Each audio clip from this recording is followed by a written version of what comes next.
What's going on, everybody? Welcome to my video. Make sure you subscribe, make sure you share this video, make sure you smash that like button, because I'm about to talk about something I saw over the weekend.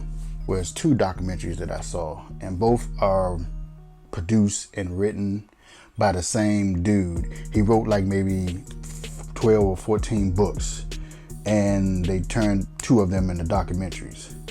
And I'm here to tell you, from watching these two documentaries that you can find on YouTube, by the way, I'm gonna tell you the name of it later on. For me, watching these documentaries, it changed the way I look at the forest, woods, wilderness, anything having to do with trees or whatever for the rest of my life. In the daytime, not at night, because when you watch movies and a lot of things, you conditioned to be scared of the woods in the dark, because a lot of things you can't see, and a lot of things, you worry about wildlife, you gotta worry about maybe serial killers, something like, like Jason or all that stuff in the woods or whatever. But for me, this changed the way I looked at the woods and the forest and the wilderness or national parks differently in the daytime. I have that same, I would say almost the same fear in the daytime as I did of the woods at night now, watching these documentaries. So this dude that did these documentaries, he's a retired police detective, and he's looked into 1,000 missing people cases. Okay, so the first documentary is mainly about missing kids, like from 6 on down, ages 6 on down. And doing these investigations,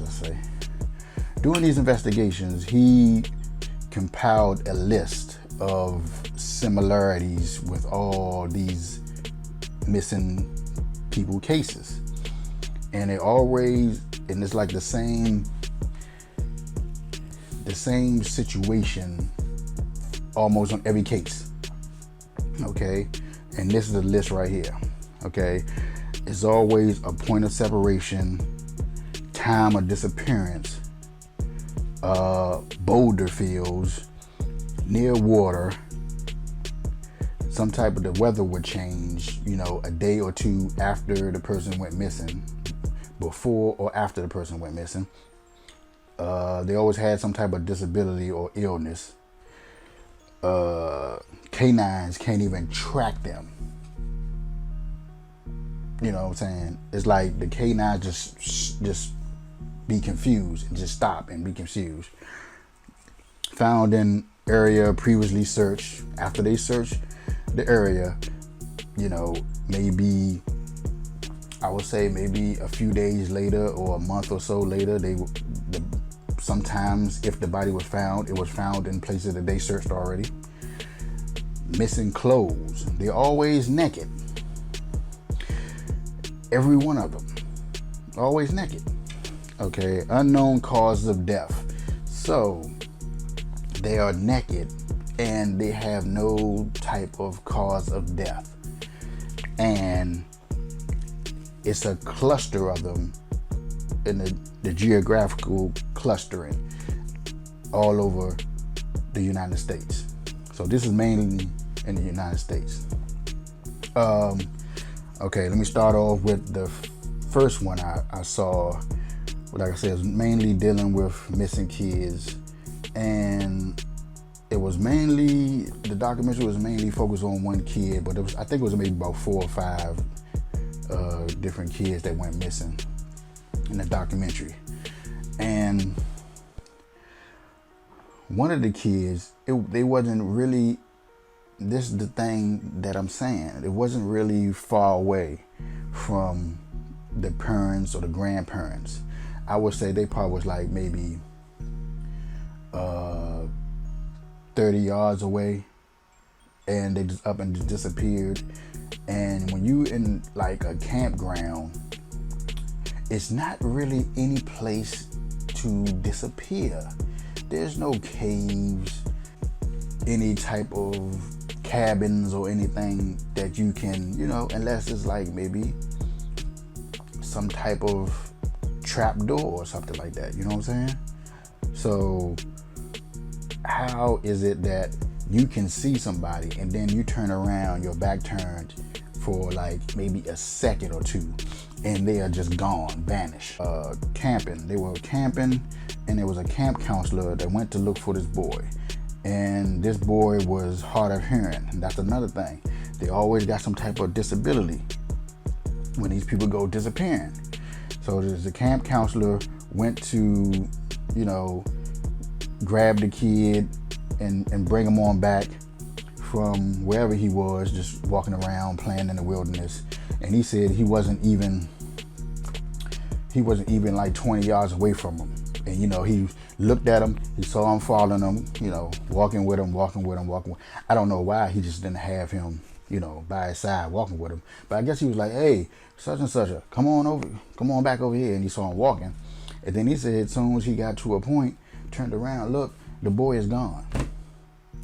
Just vanished out of like out of thin air. I mean, how is that even possible? You know what I'm saying? So that was one case. So, and if you've seen this documentary, let me know in the comment section. These documentaries, one came out in 2017, the other one came out in 2019. So if you want to look at this documentary, I'm going to tell you stuff that's in this documentary. But if you don't want to hear what I have to say, you want to go look at it, I'm going to tell you the name, but I'm going to do it at the end of the video because I want y'all to hear what I got to say. So, what you can do, you can listen to what I gotta say, and you can go look for yourself, and you tell me what you think is going on, for all the skeptics and all this other stuff. But let me say this. I grew up, loving movies, loving documentaries, or loving sci-fi movies, anything. I would say, from looking at these documentaries, sci-fi movies, from all the stuff that I done searched on, I look at, paranormal stuff. I believe in paranormal. I believe in supernatural and all this stuff. And all the stuff that I've seen. A lot of stuff that they put in movies, I would say 90% of it is true. Everything that you think, all the sci-fi, science fiction is mainly science fiction, I should say. A lot of stuff in there, they put in your face. So you can think, okay, this is just a movie, A lot of times that stuff is based on facts. You just don't know they're based on facts. You know what I'm saying? That's what I am gathering from watching this documentary. The first documentary didn't really, I was like, wonder what's going on with that, But the second documentary is the one that got me, because these are adults, and these are hunters going out hunting in the wilderness, in the forest, in the national parks. These are hunters who go missing, and like I said, a lot of them have disabilities. The first one in the second documentary, it was a 82-year-old guy. It was 7 men. 4 of them are in their 80s, and 4 of them, they call them the watchers. I guess they watching to see if they see any type of deer or whatever they're hunting. So they are post up in a, they'll walk the trail in a straight line, and maybe 30 yards they'll go in to the woods and post up, like almost right on the edge, like where the path is almost. And then there's 3 younger ones. I'm not sure what age they were, but I know they wasn't 80. They might have been like in their 40s, 30s or something like that. They will come from the other way, and they will like kind of like meet and, you know, meet in the middle. So if they see something coming this way, they can like close them in. You know, they see a deer, they'll be closed in like that. So the guy that was the furthest from them, his name was Tom, I think. He was 82 years old. He was a retired special ops guy. He had a bad eye that I think he got in the war or something. So he had one good eye and one bad eye. And he had hearing aids in. You know what I'm saying? So, like I said, remember that list. You know, they always have disability or something like that. And by the trail where he was, it was like a water. It was like maybe a creek or a river or something. So they gather up all their stuff, and Tom is nowhere to be found. And it gets dark. They're searching for him. They're searching for me. Nowhere to be found. His gun is gone. Everything is gone. No shoes, no clothes, nothing. So they searched for him. It was like, I think it might have been like at least 60 people out looking for him. They never found him.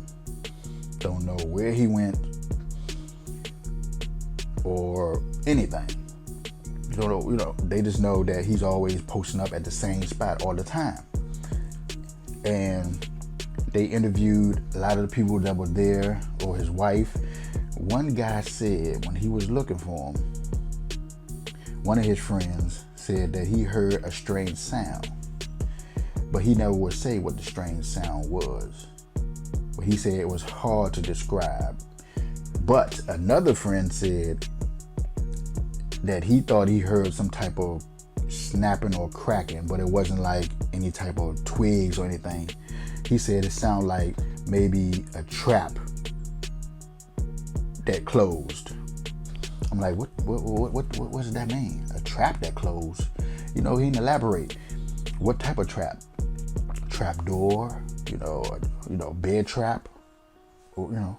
But he said it sounded like a trap closed. So I'm thinking it might have sounded like, I don't know, might have sounded like maybe some type of metal, you know, clink, or something like that. You know what I'm saying? So, but this is not the worst part. I'm going to tell y'all the worst part during the end of this video. I'm just going to tell you everything I saw from the beginning to the end of the documentary. So that was one thing. And I'm like, his gun is gone. Everything is gone. They, you know, where did he go? He's an 82-year-old man. It ain't like he gonna have father go in the woods and it's broad daylight. You know what I'm saying? So it has me like at the edge of my seat, like, you know what I'm saying? So I'm like intrigued. I'm like, what's going on? First these kids, and then to top that all off, I didn't know this. I heard that the FBI doesn't investigate missing adults. They investigate missing kids. They don't investigate missing adults. And I didn't know this. But the FBI came to find him. Now, maybe because it was special ops, he was ex special ops, and maybe he knew something, or they probably thinking somebody done got him to get some information from him or something. But the FBI came and looked for him, and they couldn't even find him. And if they did, if they knew what was going on, they didn't say anything. So his body was never found. Okay, so you fast forward. You know, I'm skipping a lot of the stuff in here. Like I said, I want y'all to watch this stuff, but just a lot of the stuff I'm telling y'all is just the stuff that just got me. So that was kind of strange that got me. These two guys were going camping. They were on their horses, and one of the horses lost their gear over a cliff, right? So they went to camp out further up. But the guy, he had what they called, I'm not sure if I'm saying this right, a cash spot. That's like a stash where he stashed all his stuff just in case, you know, he might need it. So he said he's going to break off and go to his little spot, his stash spot, and get some stuff and come right back. And that's another thing, separation. You never get separated when you go into the woods. This is the point I'm trying to make. If you but this guy, so he went to go get his stash, and his GPS on this thing, I'm gonna post a picture up of the trail and his GPS. So his GPS, his stash is all the way up here, but his GPS is right here. That they, you know, when he went missing, they was like, okay, his GPS is right here. So why would he go this way when he could have just backtracked to where he was? They said he knew these woods like the back of his hand. So it wasn't like he got disoriented and just like didn't know where the hell he was. And they couldn't find him. So days later, after they already went searching, they found his boots. Now, mind you, they already searched that area, but his boots is like laying right there, side by side, neatly placed. And these is like rough terrain. So if he don't have his boots on, he can't be walking without his boots in this rough terrain, because they'll mess up his feet. So they found his boots, you know, some distance away from where the GPS pinged them. Then further up the mountain, the woods or wilderness, whatever you want to call it, like maybe like a year or so later, maybe it was, I don't know how many, maybe it was like 3 months later, like maybe some months later, they found his backpack. Mind you, in the area they already searched in, they found his backpack neatly propped up against a tree. And in the backpack, it still had food up in there. I think it had some drink up in there. His belt that he had on, that had like, I guess, different stuff on the belt. Maybe it's where he had his gun or a pistol on it. That was like on the ground, and it was a fire pit. And in the fire pit, there was a box of cigarettes in the fire pit. Now they thinking, if this was him, why would he go all the way up this mountain without boots on? How would he get up here without the boots on and just start a fire, just sit down? I mean, and there was snow on the ground. Like I said, the day after somebody goes missing or 2 days after they go missing, it's always snow. So, I mean, the weather always changed. It would be raining, it would be foggy, it would be snowing. It's always something after somebody goes missing 2 or 3 days. So it would snow all on the ground, and then, you know, months later, you know, they find his backpack with stuff in it. And then I think maybe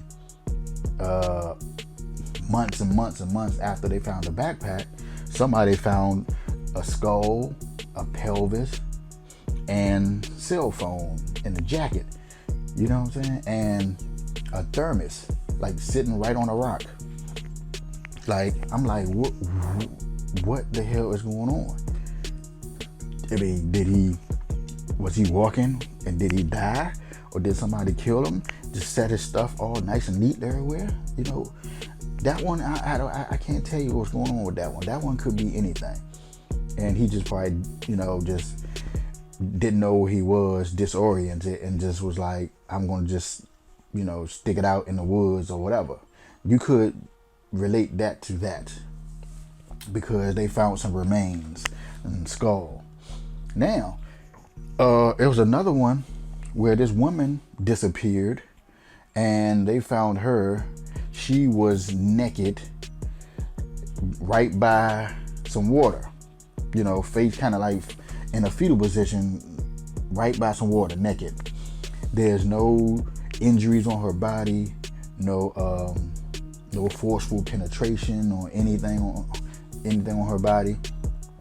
They don't know what happened to her, but she was naked. Now, why are all them naked? I don't know what's that about. But I have a theory what it's about, but I'm gonna get to that at the end. But let me back it up though. From the first documentary with the missing kid, it was one kid that they found. This lady had like some tracking dogs, and she was out with her, I think it was two ladies. They was out with their tracking dog, and they were just walking and walking, and all of a sudden, you know, it was like fog, or like a whole lot of mist or fog. It was like foggy that day. So she said they were just sitting there, you know, about to, you know, give up the search because it was kind of getting dark. And she said that her dogs just started going crazy, just barking, like ruff, ruff, ruff, ruff, ruff. And she looked over to where the dogs were barking, and in the mist, you see one of the missing kids just walk out naked, just walking, probably like 3 or 4 years old, just walking out naked, not even crying, not nothing, just walking out naked, like, you know, just like la da da da, you know. And they like, where did he come from? What happened to him? How did he, you know, why is he naked? You know what I'm saying? So, but I get to why I think that everyone is naked when they are mostly found dead, in some instance alive, or whatever. And it was another part of the documentary where this boy went missing, and they found him later on that night, and his clothes were like ripped. But they think that his clothes got ripped because it was barbed wire in the fence, and they might got ripped or whatever. But I'm gonna let y'all look at that one, and y'all just, all of this stuff I'm telling y'all, you come up with your own conclusion, and you put it in the comment section what you think is going on.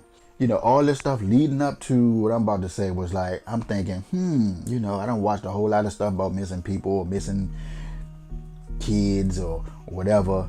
And then this thing, it was a group of guys that always go up in the mountains, 8 miles up in the mountains, where they had to be on horse, and it's like real rough.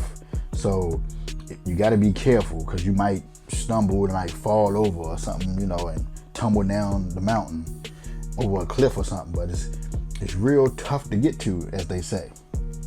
So, you know, I don't know how long it takes them to get up there, but it's 8 miles up.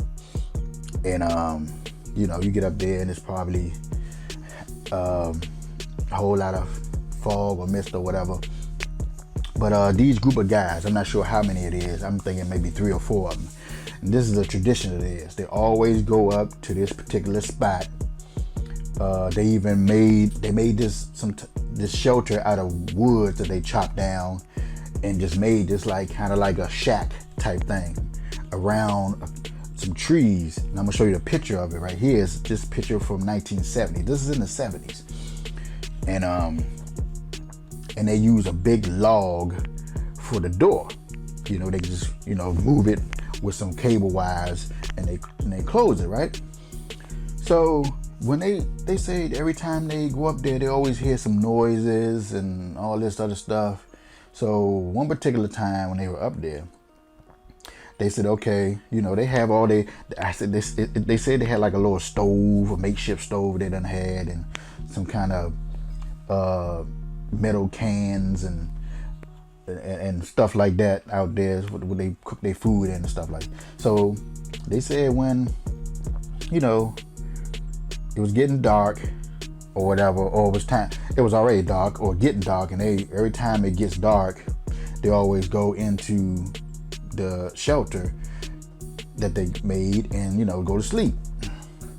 So they said they always hear noises and stuff. So this particular time, one of the guys had recorded the noise that they would hear.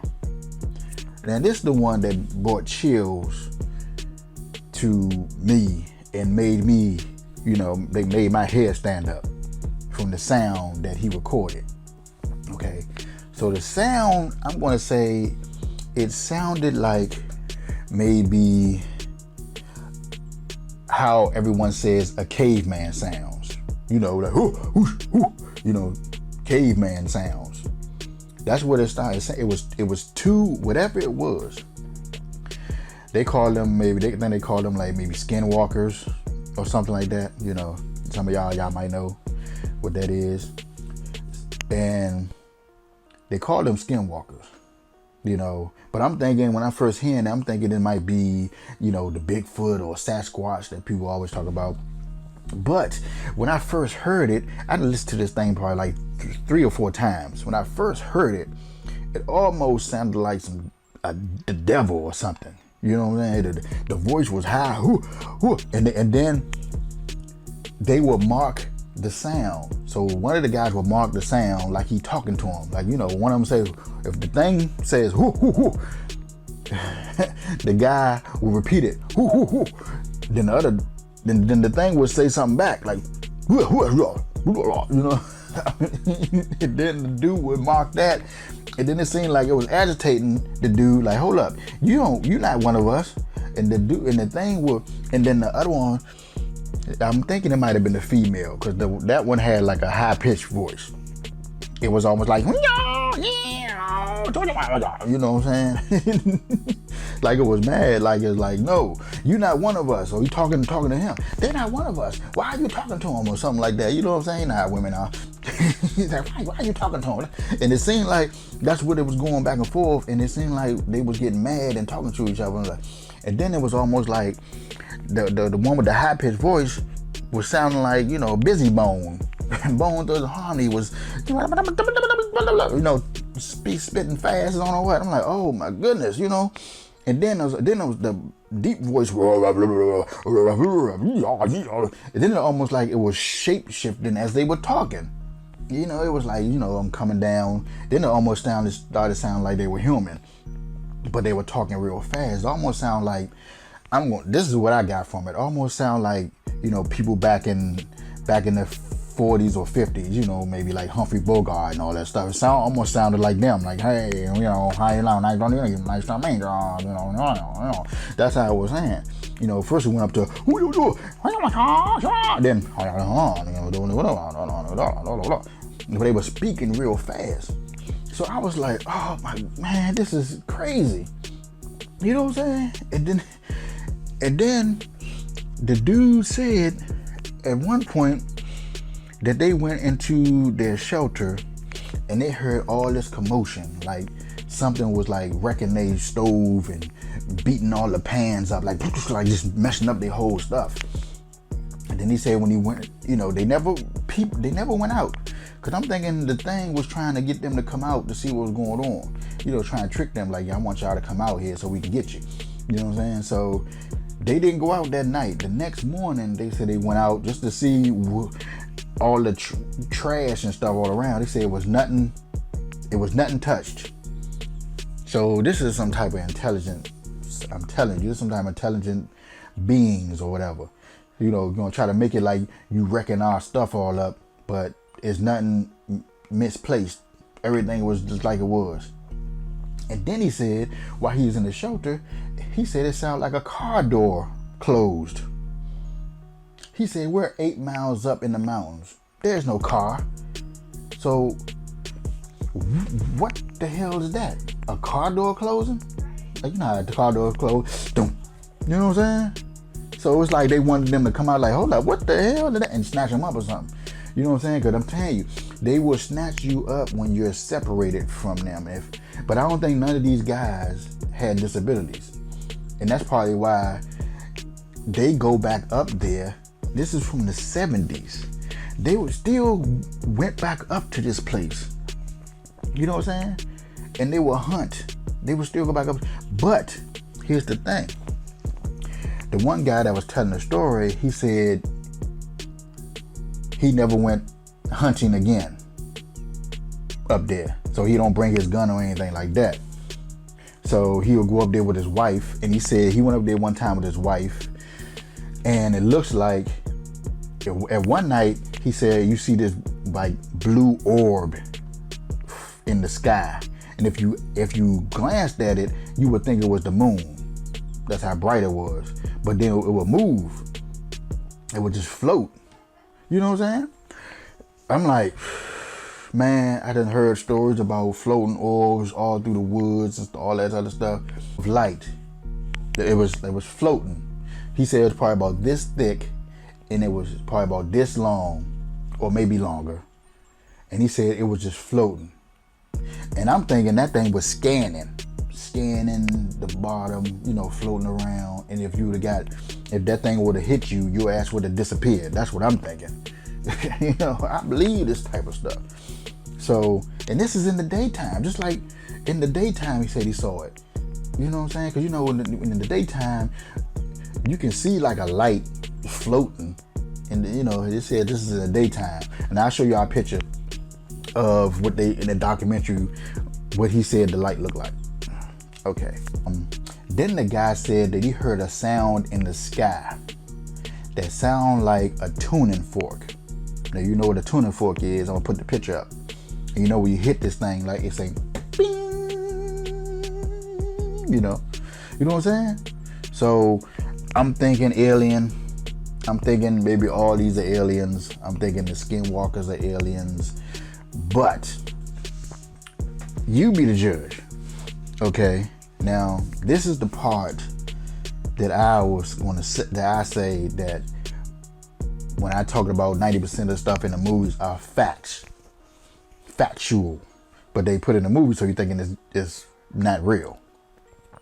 So this lady on her property, she has some woods on her property, so she goes out hunting, and she posts up in this I don't know what they call it.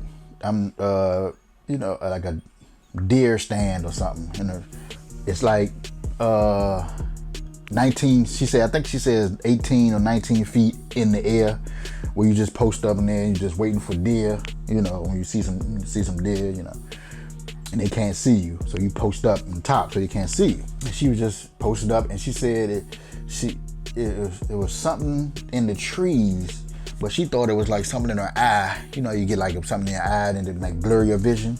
So she thought her eyes were blurry, so she looking in the trees and she see what she said looks like a big giant saran wrap. Saran wrap. That's how she described it. She said that's what it looked like, saran wrap.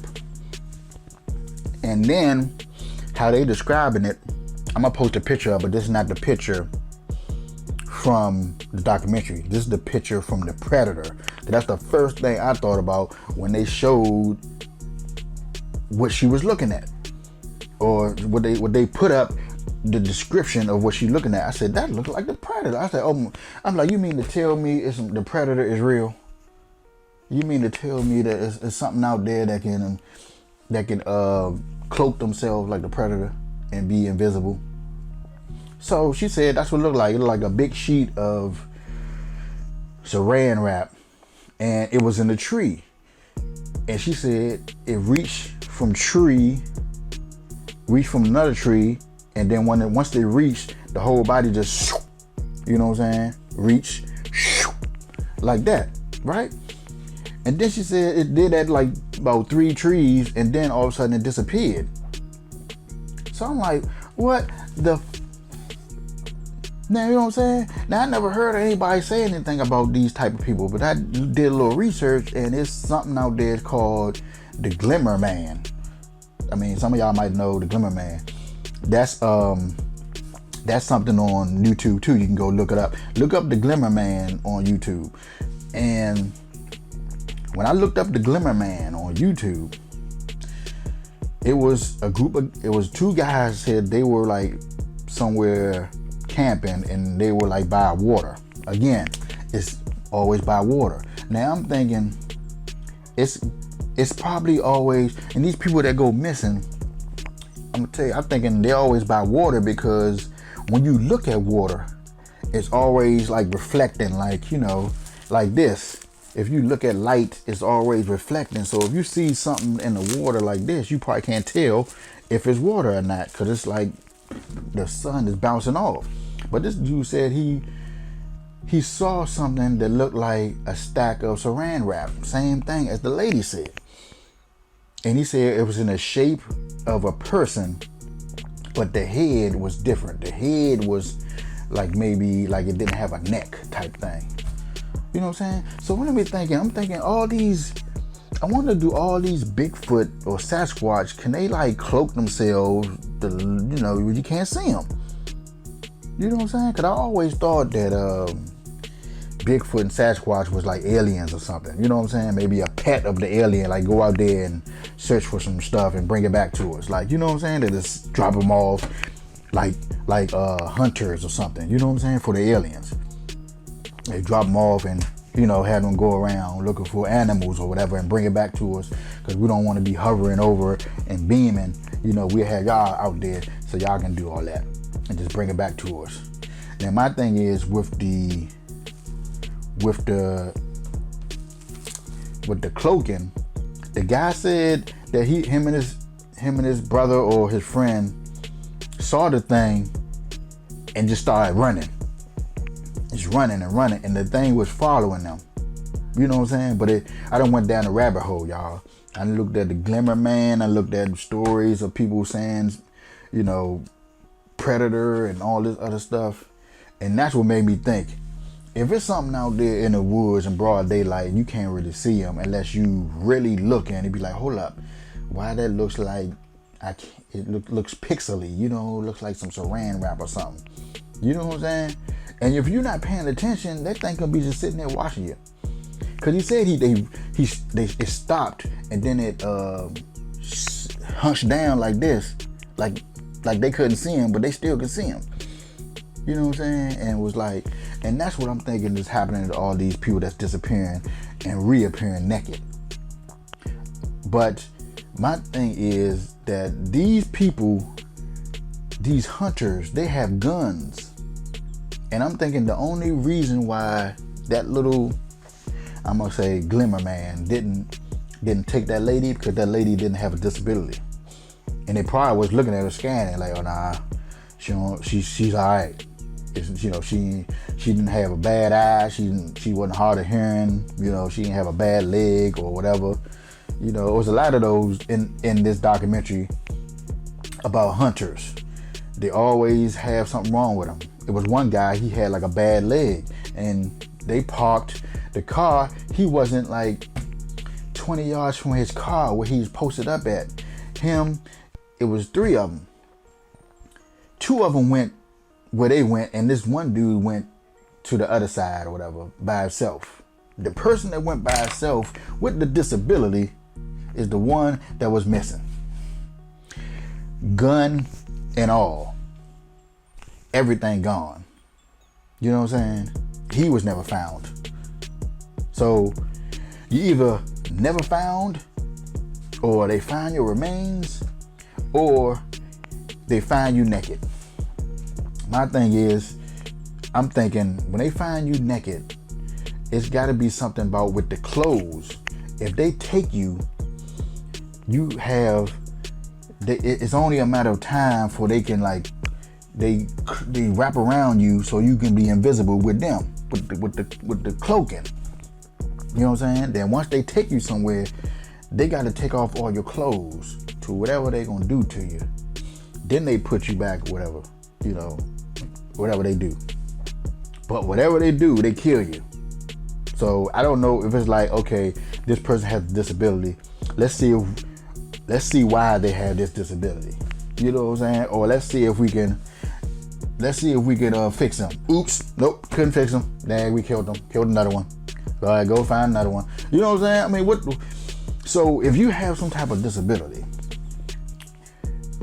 do not go into the wilderness alone, because you will most likely be gone. Wrapped around, you know what I'm saying? So this changed the way I look at the woods forever. I'm gonna be, if I'm out in the woods, which I'm most likely not gonna do.